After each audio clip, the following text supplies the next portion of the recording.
오늘 말씀은 마태복음 11장 16절부터 30절 말씀입니다. 제가 봉독하겠습니다. 이 세대를 무엇으로 비유할까? 비유하건대 아이들이 장터에 앉아 제 동물을 불러 이르되 우리가 너희를 향하여 피리를 불어도 너희가 춤추지 않고 우리가 슬피 울어도 너희가 가슴을 치지 아니하였다함과 같도다. 요한이 와서 먹지도 않고 마시지도 아니하며 그들이 말하기를 귀신이 들렸다 하더니 인자는 와서 먹고 마시매 말하기를 보라 먹기를 탐하고 포도주를 즐기는 사람이요 세리와 죄인의 친구로다 하니 지혜는 그 행한 일로 인하여 옳다함을 얻느니라. 예수께서 권능을 가장 많이 행하신 고을들이 회개하지 아니하므로 그때에 책망하시되 화 있을진저 고라시나 화 있을진저 벳세다야 너희에게 행한 모든 권능을 두로와 시돈에서 행하였더라면 그들이 벌써 베옷을 입고 제에 앉아 회개하였으리라. 내가 너희에게 이르노니 심판날에 두로와 시돈이 너희보다 견디기 쉬우리라. 가버나움아 내가 하늘에까지 높아지겠느냐 음부에까지 낮아지리라. 내게 행한 모든 권능을 소돔에서 행하였더라면 그 성이 오늘까지 있었으리라. 내가 너희에게 이르노니 심판날에 소돔 땅이 너희보다 견디기 쉬우리라 하시니라. 그때 예수께서 대답하여 이르시되 천지의 주제이신 아버지여 이것을 지혜롭고 슬기 있는 자들에게는 숨기시고 어린아이들에게는 나타내심을 감사하나이다. 옳소이다. 이렇게 된 것이 아버지의 뜻이니이다. 내 아버지께서 모든 것을 내게 주셨으니 아버지 외에는 아들을 아는 자가 없고 아들과 또 아들의 소원대로 계시를 받은 자 외에는 아버지를 아는 자가 없느니라. 수고하고 무거운 짐진 자들아 다 내게로 오라. 내가 너희를 쉬게 하리라. 나는 마음이 온유하고 겸손하니 나의 멍에를 메고 내게 배우라. 그리하면 너희 마음은 쉼을 얻으리니 이는 내 멍에는 쉽고 내 짐은 가벼움이라 하시니라. 아멘. 우리가 계속해서 세례 요한과 관련된 말씀들을 2주 동안 살펴보았고 오늘도 그 내용을 잠시 말씀하고 있음을 볼 수 있습니다. 세례 요한은 우리가 알고 있듯이 예수 그리스도의 길을 예비하기 위해 예수님보다 먼저 온 사람이죠. 그래서 그 세례 요한에 대해 지난주에 예수님께서 말씀하시기를 너희가 광야에 왜 나갔느냐? 왜냐하면 광야에서 세례 요한이 회개하라 천국이 왔느니라라고 외쳤고 또 회개에 합당한 열매를 맺지 아니하면 도끼와 나무뿌리에 놓여 있는 것 같이 곧 찍어서 버려짐을 당할 것이다. 불태움을 당할 것이다. 외쳤기 때문이죠. 그래서 사람들이 이 광야에 정말 사람들이 살 수 없고 또 먹을 것을 구할 수 없는 광야, 아무도 가지 않는 곳에 많은 사람들이 세례 요한에게 나와서 죄를 자복하고 회개하며 세례를 받았다라는 거죠. 근데 그 사람들에게 너희가 왜 광야에 나갔느냐라고 물으시면서 하시는 말씀이 뭐냐면 부드러운 옷을 입은 사람을 보러 나갔느냐. 부드러운 옷을 입은 사람은 왕궁에 있다라고 말씀해 주셨어요. 왜냐하면 일반적으로 사람들은 그런 외진 곳, 힘든 곳, 어려운 곳은 피하는 경향이 있습니다. 그래서 그냥 늘 재밌는 곳, 핫플레이스라고 얘기를 하죠. 사람들이 많이 모이는 곳, 또 뭐 유행을 하는 곳, 또 마음껏 먹고 즐기고 쉴 수 있는 곳을 찾아가지. 우리가 휴가를 가더라도 사람들이 많이 다니는 명소, 예. 그래서 뭐 좋은 곳 이렇게 많이 몰리는 곳에 가지. 누가 광야나 이렇게 먹고 살기 힘든 어려운 곳으로 가서 즐기는 사람은 없듯이 일반적인 세상적으로 보면 그런 곳을 찾아다니는데 왜 광야로 나갔느냐? 그것은 거기에 세례 요한이 있었기 때문이다라고 말씀하시는 것입니다. 그리고 그 세례 요한은 누구였냐면 바로 선지자다라고 얘기하신 거죠. 왜 선지자입니까? 하나님의 말씀을 그대로 전하는 사람이 선지자거든요. 그 하나님의 말씀이라는 것은 곧 생명의 말씀이고 그곳에 구원이 있고 영생이 있고 영광이 있기 때문에 예수님 말씀한 것처럼 들을 귀 있는 자들은 그곳으로 가게 되어 있다라고 하는 것입니다. 그래서 세례 요한이 거기 있었기 때문에 너희들은 하나님의 말씀이 선포되는 줄 알고 거기에 생명이 있음을 기억하고 나간 것이 아니냐라고 얘기하면서 세례 요한의 사역에 대해서 예수님께서 인정해 주시고 그렇게 말씀하신 거죠.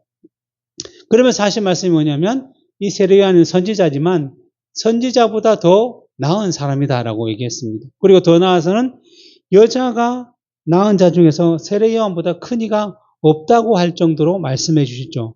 그러면 세례 요한이 광야에서 말씀을 전하면서 뭐 굉장히 놀라운 능력을 막 베풀기 시작하고 그래서 사람들이 오면 뭐 죽은 사람도 살리고 아니면 광야에서 그냥 물을 내고 뭐 이런 기적을 일으켜서 그가 다른 선지자들보다 더 뛰어나고 정말 여자가 낳은 중에 큰 자라고 얘기 듣는 것이 아니라 예수님께서 말씀하셨듯이 구약 시대는 세례 요한까지였던 거죠. 세례 요한까지였어요.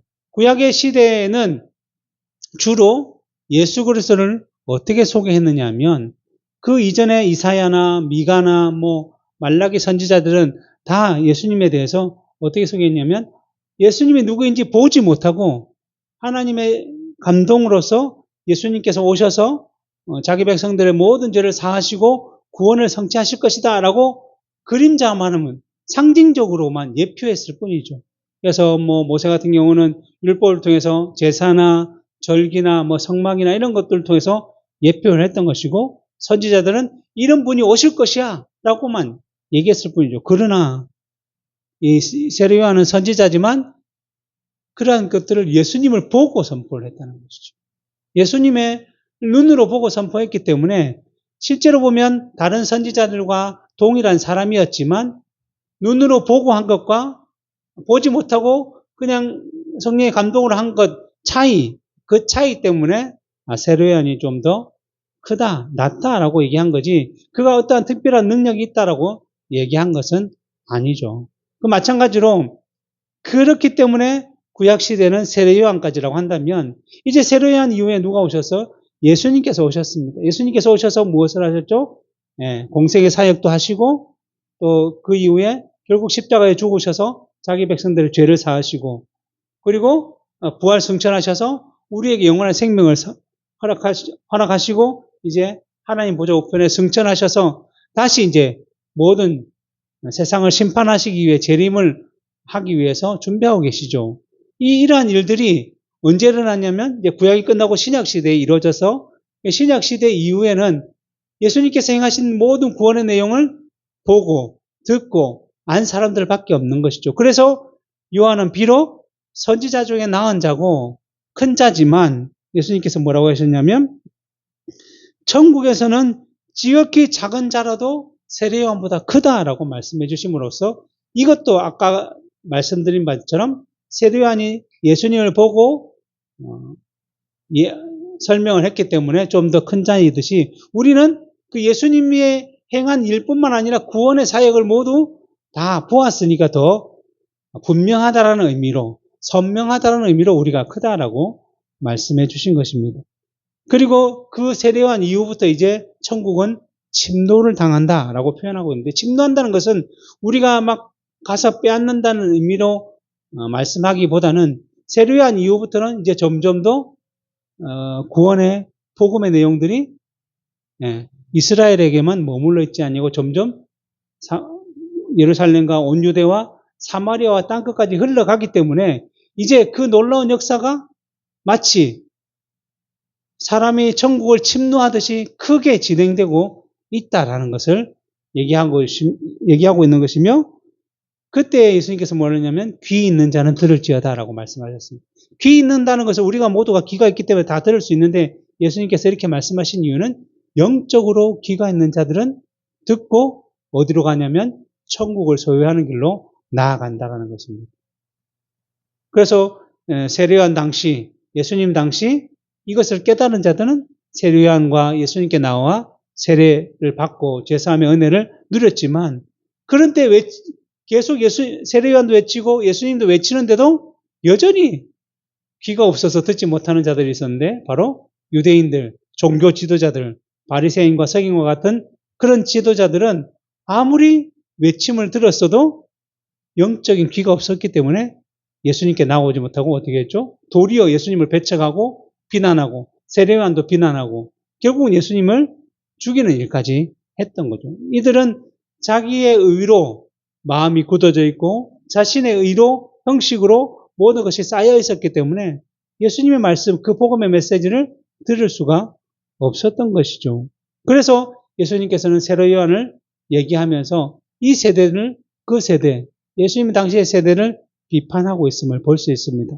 그래서 오늘 본문이 시작이 되죠. 16절에 이러한 세대를 무엇으로 비유할꼬? 이 세대가 무엇이죠? 누굴 얘기하는 거죠? 바로 종교 지도자들, 그리고 그들로부터 배움을 받아서 여전히 영적인 귀가 열리지 않는 자들, 그 자들을 비유를 하고 있습니다. 무엇과 같으냐? 비유하건대 아이들이 장터에 앉아 제 동물을 불러 이르되 우리가 너희를 향하여 피를 불어도 너희가 춤추지 않고 우리가 슬피 울어도 너희가 가슴을 치지 아니하였다 함과 같다.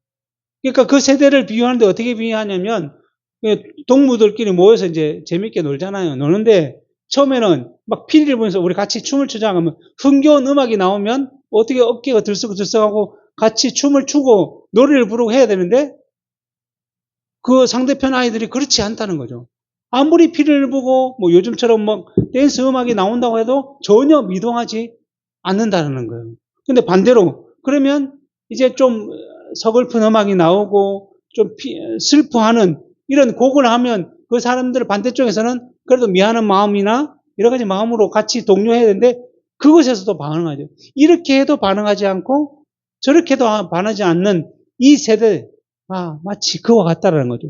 예수님께서 왜 이렇게 비유를 들어서 설명하셨냐면 그 다음 절에서 이렇게 표현하죠. 18절 19절에 보면 그것은 뭐와 같냐면 요한이 와서 먹지도 않고 마시지도 아니하며 그들이 말하기를 귀신이 들렸다 하더니 인자는 와서 먹고 마시며 말하기를 보라 먹기를 탐하고 포도주를 즐기는 사람이요 세리와 죄인의 친구로다 하니 지혜는 그 행한 일로 인하여 옳다함을 얻느니라.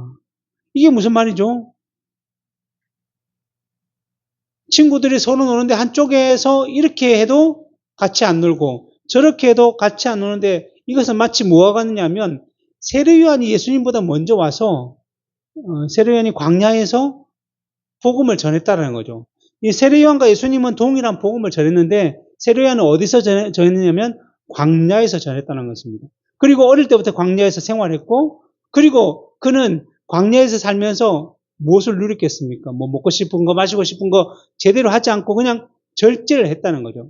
그래서 세례 요한이 먹었던 음식이 뭐죠? 메뚜기와 석청, 돌에서 나는 꿀을 먹었다는 거죠. 그만큼 절제하고 그리고 주로 세례 요한이까지가 구약의 시대였기 때문에 그런 바른 형식을 가졌다는 거예요. 그래서 금식도 하고 어쨌든 하나님의 말씀대로 살아가기 위한 모습들을 보여주면서 살아갔다는 거죠. 그렇다고 생각하면 유대 종교주의 지도자들도 역시 구약 시대를 살아갔던 사람이었고 그들도 역시 율법을 지킨다고 한 사람이었다고 한다면 세례 요한 그 사람을 보니까 너무 절제도 하고 하나님 말씀대로 살아가고 또 금식도 하고 자기를 아끼고 어쨌든 하나님 말씀에 잘 살아가는구나. 우리도 저렇게 살아야지. 저렇게 살아가는 것이 마땅한데 나는 저렇게 살지 못하고 그냥 좋은 집에 있으면서 저렇게 살지 못하는구나 라는 마음으로 존경을 하고 또 그에 대해서 해야 되는데 세례 요한이 그렇게 절제하고 살아가니까 저는 좀 이상한 것 같아. 집에서 살면 되는데 왜 광야에서 살지? 아니 그럼 금식도 그냥 자기들 반한 것처럼 일주일에 한 2번만 하면 되지 왜 자주 금식도 하고 그냥 메뚜기하고 석청만 먹고 살지? 라고 하면서 그를 비난했다는 거죠. 아니 하나님께서 세상에 이렇게 좋은 것들을 주셔서 우리가 좀 누리면서 같이 이것을 통해서 살아갈 수 있는데 왜 저렇게 살까라고 하며 비난을 했다는 것입니다.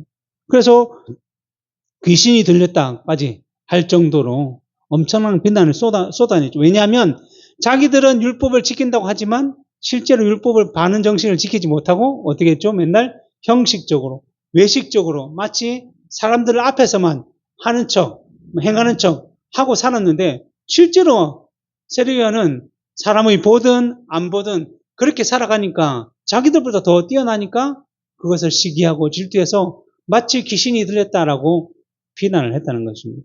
그런데 세례 요한이 곧 바로 뒤로 누가 오셨냐면 예수님이 오셨죠. 그런데 동일한 복음을 전했기 때문에 내용은 똑같습니다. 똑같은 걸 전했는데 방식만 다르게 세례 요한은 절제하면서 지냈다고 한다면 예수님은 누구죠? 신랑이라고 표현한 점. 혼인잔치의 주인공이라고 표현하지 않습니까? 그래서 예수님께서 오셔서는 뭐냐면 많은 제자들과 함께 즐기기도 하시고 음식도 먹이시고 또 그들로 하여금 혼인잔치집에 있을 동안에는 즐겨야 한다고 하신 말씀처럼 제자들과 함께 먹고 마셨죠. 특별히 연약한 자들 뭐죠? 자기가 죄인이고 병든 자라고 생각하는 자들에게 찾아가셔서 그들 위로하시고 함께 먹고 마셨단 말이죠. 그러니까 이제 와서는 바리사인과 서기관과 같은 종교 지도자들이 뭐라고 했냐면 세례요한에게는 절제한다고 뭘 하더니 잘 먹고 잘 마시니까 이게 뭐라고 얘기했습니까? 예, 먹기를 탐하고 포도주를 즐기는 사람이다. 그리고 세리와 죄인의 친구다라고 얘기했다는 거예요. 마치 이 사람들은 뭐냐면 반대를 위해서 반대하는 거예요.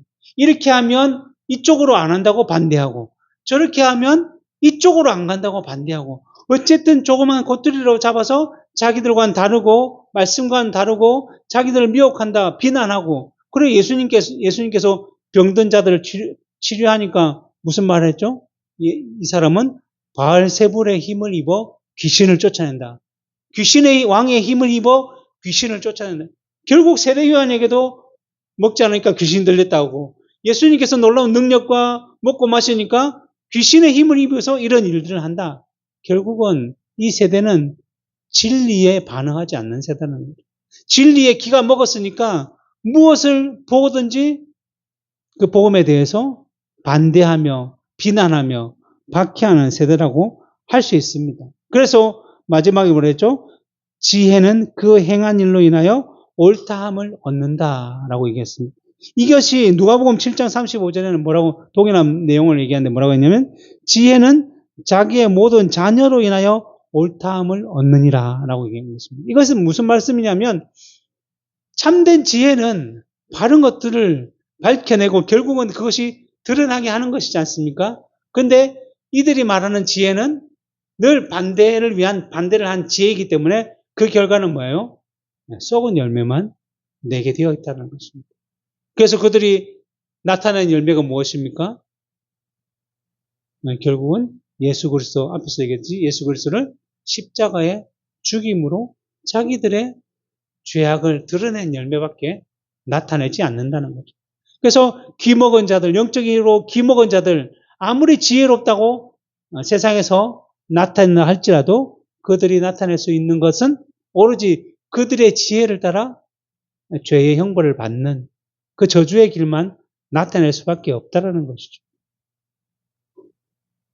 그래서 예수님께서는 이러한 일들을 통해서 이 세대는 참 이와 같은 것이다. 하나님의 놀라운 복음의 메시지가 세례요한 때부터 시작해서 예수님께까지 선포되어지고 있는데 그들이 행하는 것은 오로지 반대와 책망과 비난밖에 없던 것이고 그 열매가 곧 그들을 삼키게 될 것이다 라고 말씀합니다. 그러면서 하시는 말씀이 뭐냐면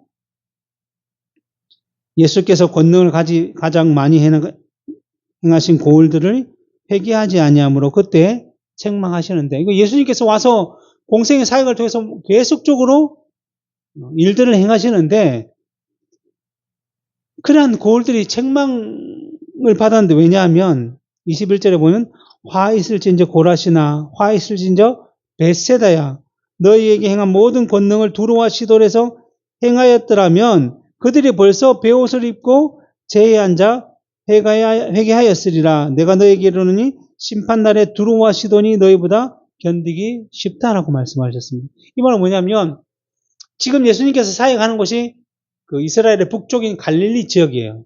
그 갈릴리 주변에 고라신도 있고 벳세다도 있단 말이죠.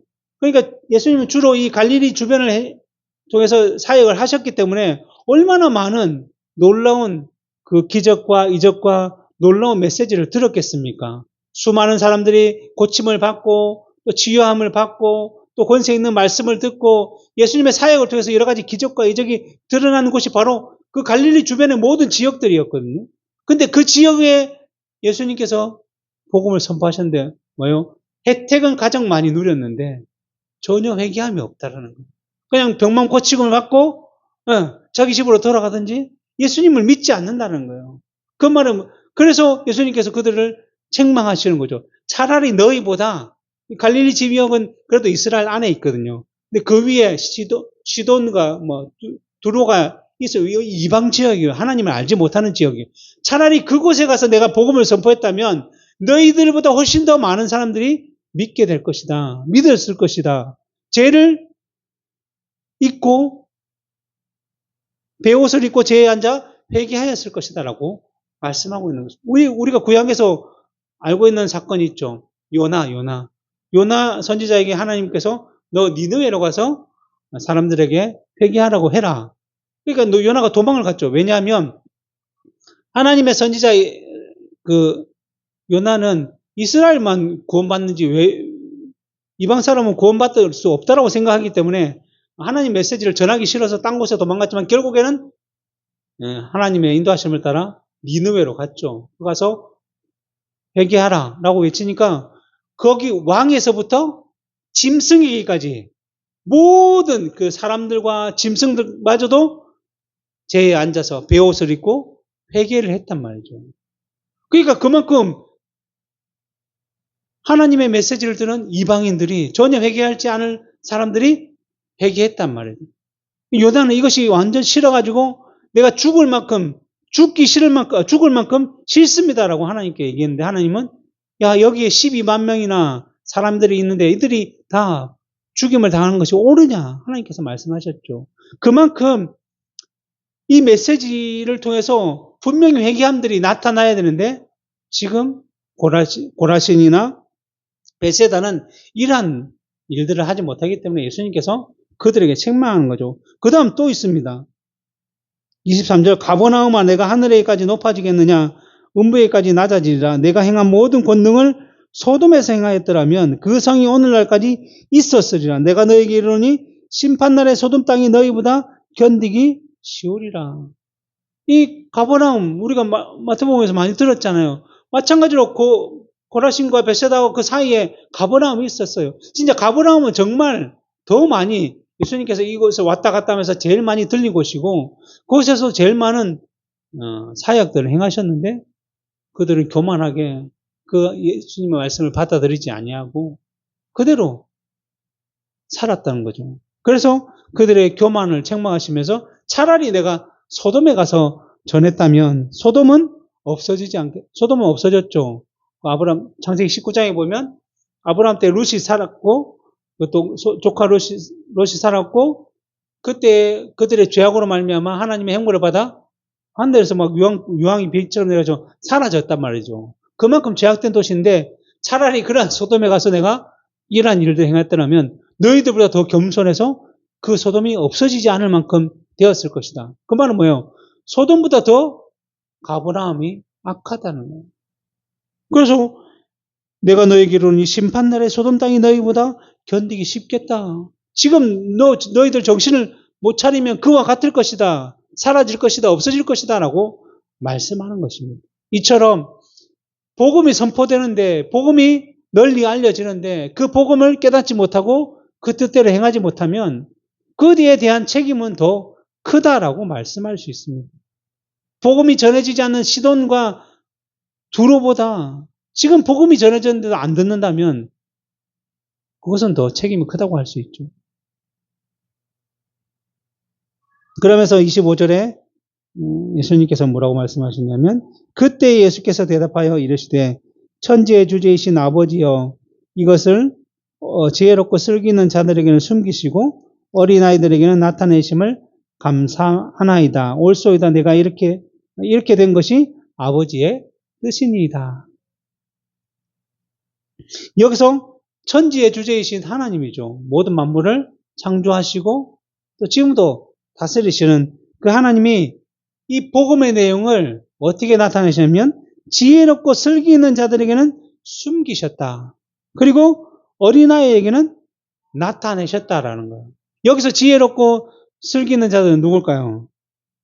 네, 바로 유대 종교 지도자들이죠. 자기들은 뭐 뛰어났다, 말씀을 잘한다, 뭐 지혜롭다. 그래서 백성들을 계속 가르치지 않습니까? 그래서 뭐 율법의 이 내용은 이거고 저 내용은 저거고 이렇게 가르치지만 실제로는 그 말씀의 내용을 모르고 겉모양만 수박 겉 핥기식으로 가르쳐서 야, 안식일에는 우리가 뭐 10리를 걸어가면 안 되고 5리까지만 걸어가야 되고 뭐 할 때는 뭐 해야 되고 그 하나님이 주신 율법에 자기의 장로들의 유전, 전통까지 합쳐서 600 몇 가지를 만들어서 그냥 이렇게 행하면 된다. 말만 이렇게 가르쳤던 사람. 그래서 자기들이 가장 지혜롭고 가장 뛰어나다라고 생각하는 사람이었어요. 근데 그들에게는 숨겼다. 그러니까 그들은 예수님이 아무리 복음을 전하고 아무리 말을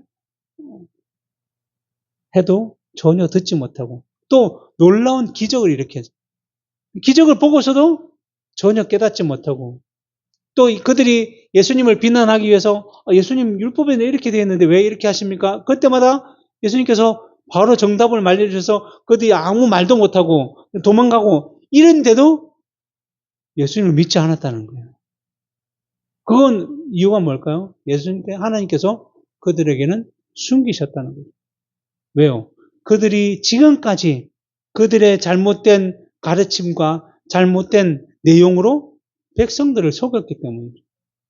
마치 자신이 스스로 의를 이룰 수 있다고 생각하며 그것에 매여서는 결코 하나님의 복음을 돌보자 하는 그 마음이 없었기 때문이죠.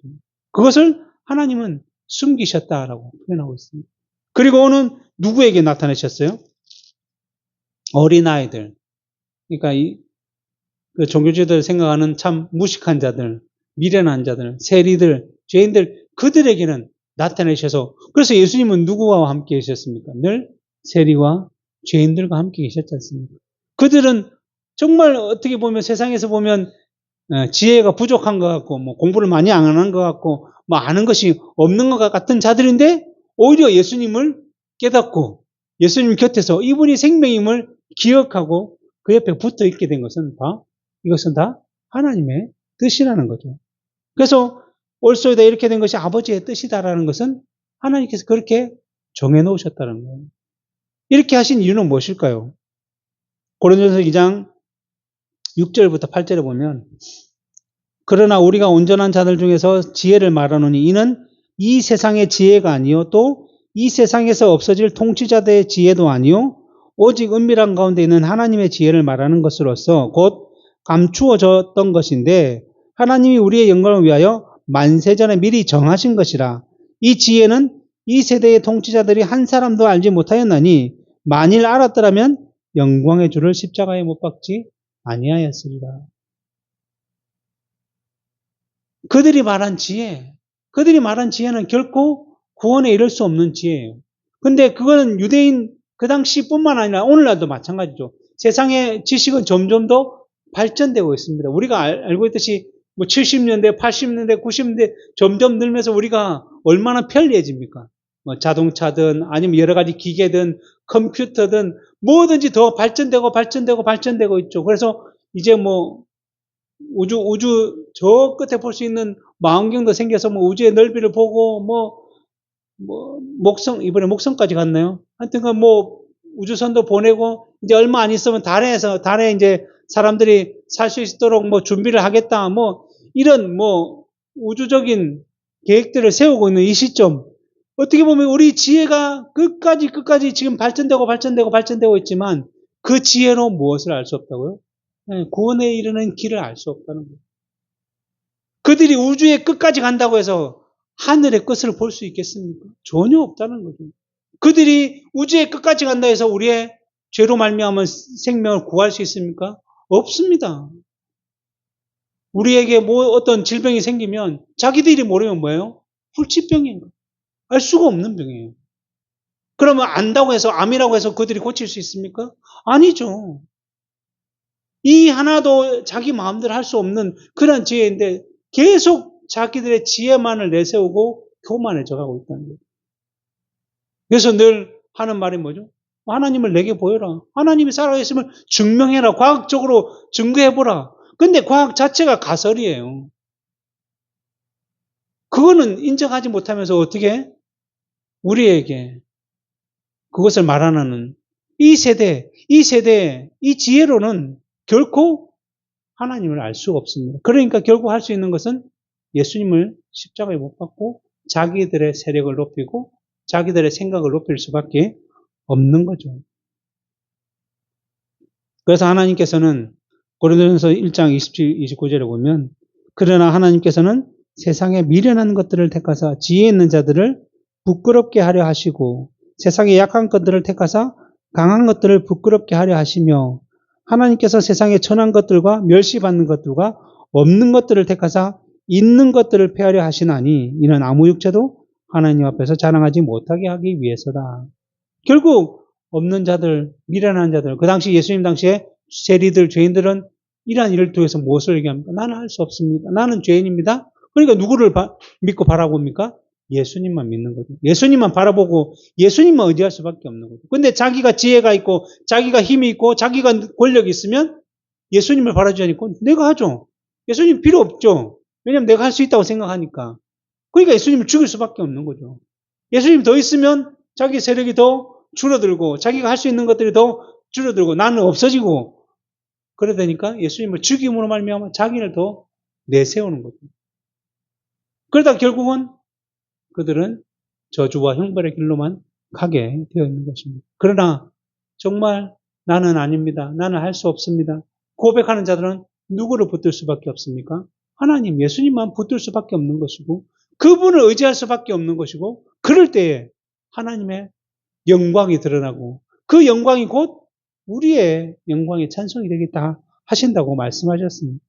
그렇기 때문에 하나님의 뜻이 드러날 수 있도록 하나님께서는 지혜 있는 자에게 이것을 감추시고 어린아이들에게 나타내셨다는 것입니다. 그러면서 27절에 내 아버지께서 모든 것을 이제 내게 주셨으니 아버지 외에는 아들을 아는 자가 없고 아들과 또 아들의 소원대로 계시를 받은 자 외에는 아버지를 아는 자가 없느니라. 이 모든 일들을 하나님께서는 누구에게 주시냐면 우리 교회의 머리, 우리 택한 백성들의 머리 되신 예수님께 주셨습니다. 예수님은 그 일들을 통해서 이 땅에 오셔서 십자가에 죽으시고 무덤에서 부활하셔서 구원을 성취하심으로 그 모든 백성들의 죄를 사하시고 영원한 생명을 주셔서 그들의 왕이 되셨죠. 만왕의 왕이 되셨습니다. 그래서 예수 그리스도를 믿는 자는 영생을 이루고 구원을 이루게 됩니다. 그런데 아들의 소원대로 계시를 받은 자 외에는 아버지를 아는 자가 없는 거죠. 예수 그리스도가 아니면 하나님을 제대로 알 수가 없습니다. 그리고 예수 그리스도를 알기 위해서는 하나님께서 먼저 믿음을 주셔야 그 믿음으로 하나님을 영접할 수 있는 거죠. 이것이 바로 우리들이 지금 예수 그리스도를 믿고 영원한 길을 가게 되는 그 이유, 그 원인이라는 거. 하나님께서 예비하신 자들에게 주어진 은혜인 것입니다. 그래서 그러한 모든 자들에게 하나님, 예수님은 뭐라고 하시냐면 28절부터 30절 우리가 좀 잘 알고 있는 말씀이죠. 수고하고 무거운 짐진 자들아 다 내게로 오라. 내가 너희를 쉬게 하리라.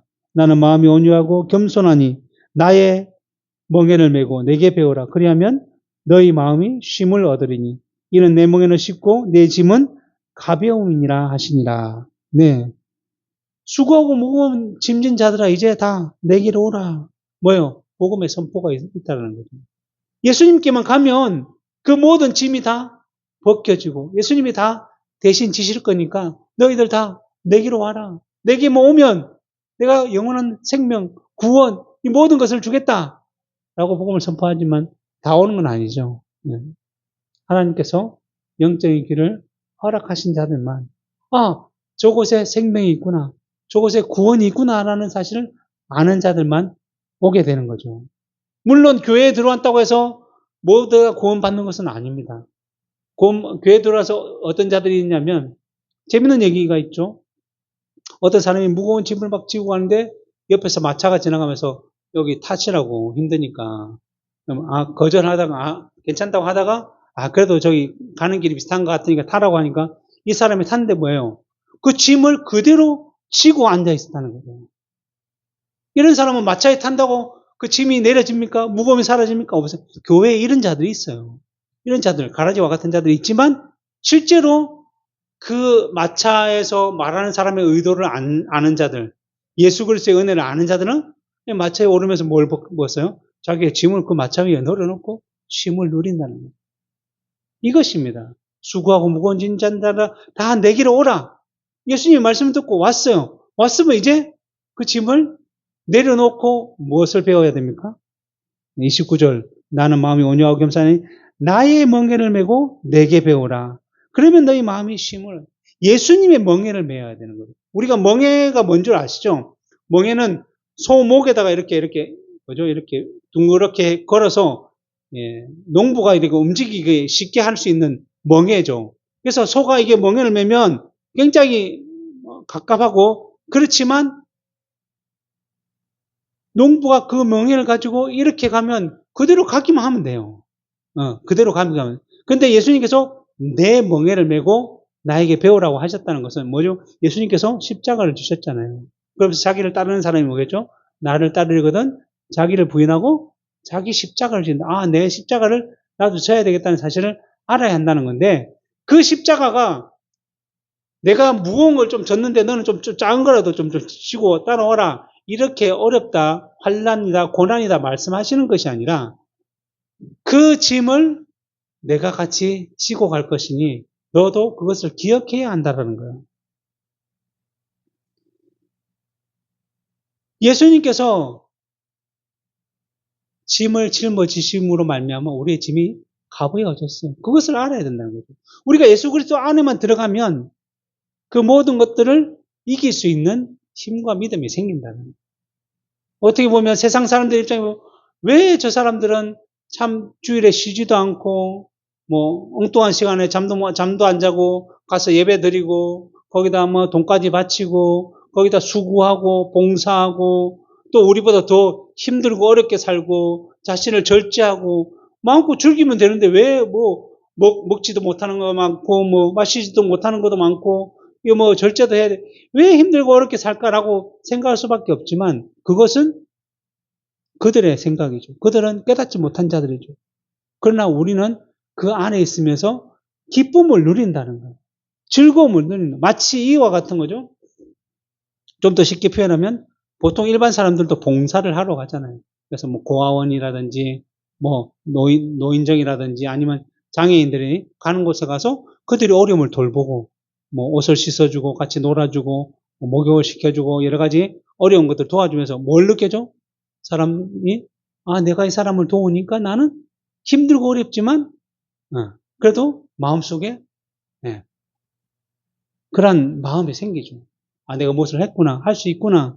이런 마음이 생기듯이 힘들고 어렵지만 우리가 다이어트를 힘들고 노력해서 막 어렵게 해서 몸에 살이 쫙 빠졌어요. 어떤 마음이 드네요. 너무 감격하고 기쁘잖아요. 힘들고 어렵게 노력했지만 그것처럼 예수 그리스도 안에 있으면 세상 사람들이 볼 때에는 고난의 길, 우리가 말하는 좁은 문으로 들어가는 길인 것처럼 보이지만 그 안에서 하나님이 주시는 신령한 복과 은혜를 누리게 된다면 세상 사람들이 생각지 못한 그 기쁨과 즐거움을 맞이할 수 있다는 거죠. 그러기에 지금까지 수많은 교회사에서 많은 사람들이 순교도 당하기도 하고 핍박을 당하기도 하고 박해를 당하기도 하고 일반적으로 생각하면 그 모든 것을 다 내려놓고 그냥 세상으로 사는 것이 더 편하겠죠. 그러나 그렇지 않았다는 것은 그들만이 누릴 수 있는 놀라운 것이 있어서 예수 그리스도의 멍에가 그것들을 지켜주어서 그 안에 있었기 때문에 그들이 지키고 견디고 싸워왔기 때문에 믿음이 지금까지 이어져 왔던 것이죠. 그거는 세상 사람들이 알 수 없는 길입니다. 우리만 알고 있는 거죠. 우리 믿는 자만 알고 있는 것이고 그것이 바로 예수 그리스도 안에 있을 때 진정으로 누릴 수 있는 것입니다. 그래서 예수님은 30절에 이는 내 멍에는 쉽고 내 짐은 가볍다 라고 말씀하시는 거죠. 왜냐하면 우리가 지는 것이 아니라 예수님께 맡기면 됩니다. 내가 뭘 좀 하려고 하면 그게 너무 힘들어요. 내가 생각으로 뭘 재단하다 보면 요건 요렇게 해야 되고 저건 저렇게 해야 되는데 이렇게 하다 보면 점점 더 미궁 속으로 빠져버리죠. 그러나 그 모든 것을 다 주님께 맡기면 우리는 따르기만 하면 되는 거예요. 소가 나 저거 갈고 싶은데 일로 가려는데 그 농부는 계획을 가지고 이렇게 전체 밭을 가려고 하는데 소가 그냥 가려고 하다 보면 뭘 알겠어요, 소가. 그냥 그대로 농부가 가자는 대로 가기만 하면 그 일은 순리대로 풀리는 것입니다. 그것이 바로 주님께서 우리에게 주신 멍에이고 우리가 매야 할 멍에이고 그 멍에는 우리의 힘으로 매는 것이 아니라 주께 모든 것을 맡길 때 우리는 쉼을 누릴 수 있다라는 것입니다. 이것이 오늘 말씀을 통해서 우리에게 주신 놀라운 은혜이고 우리가 이 땅을 살아가면서 늘 그것을 기억해야 합니다. 고린도전서 15장 10절을 읽고 말씀을 마치도록 하겠습니다. 제가 읽겠습니다. 그러나 내가 나 된 것은 하나님의 은혜로 된 것이니 내게 주신 그의 은혜가 헛되지 아니하여 내가 모든 사도보다 더 많이 수고하였으나 내가 한 것이 아니요 오직 나와 함께 하신 하나님의 은혜로다. 사도 바울의 고백이죠. 사도 바울은 실제로 예수님의 12제자와 같은 사도이지만 그들보다 더 많은 수고를 했음을 우리가 분명히 알고 있습니다. 왜냐하면 그 인생 절반을 뭐죠? 소아시아와 유럽에 복음을 전하면서 다녔죠. 그냥 요즘처럼 뭐 비행기를 타고 다니고 뭐 기차를 타고 다니는 걸 다 걸어 다니고 배를 타고 다녔죠. 그럴 때 무슨 일이 있었습니까? 강도의 위험, 또 물의 위험, 걸어 다니는 피곤함, 또 사람들이 환영을 하는 것도 있겠지만 대부분 그를 환영하지 않고 그를 배척하고 때로는 돌을 던지고 그래서 정말 죽었다고 생각해서 밖에 내버려뒀는데 다시 하나님을 살아나서 다른 곳으로 복음을 전하고 복음을 전했던 그 교회를 세워놨는데 또 다음에 가보니 그 교회 안에 분쟁이 일어나고 제대로 된 내용이 아니라 수많은 어려움과 고난. 그래서 고린도후서 11장에 그 내용이 다 나와 있잖아요. 내가 태장에 40에 하나 가만 태장을 뭐 3번이나 맞고 뭐 여러 가지 고난을 당했지만 그렇다고 그것이 결코 자기의 자랑이 아니라 내 능력이 아니라 이 모든 일들을 하나님의 은혜 가운데 행하였고 이것이 정말 나는 은혜임을 안다라는 이것이 은혜임을 안다라는 하나님의 백성들은 세상의 관점과 다른 삶을 살기 때문에 우리의 고난과 어려움과 수고로움을 얘기하지 않고 그 가운데 일하신 하나님을 기억하고 그 은혜를 기억한다는 것입니다. 우리도 이러한 삶을 살아야 되겠죠. 우리의 삶 가운데 역사하실 그 하나님이 여전히 우리와 함께 하시며 우리를 인도하셔서 우리에게 참된 쉼과 안식을 주실 것이라는 사실을 기억하며 확신함으로 우리의 삶이 참되고 거룩된 삶임을 나타내며 증거하며 살아가야 할 것입니다. 기도하겠습니다.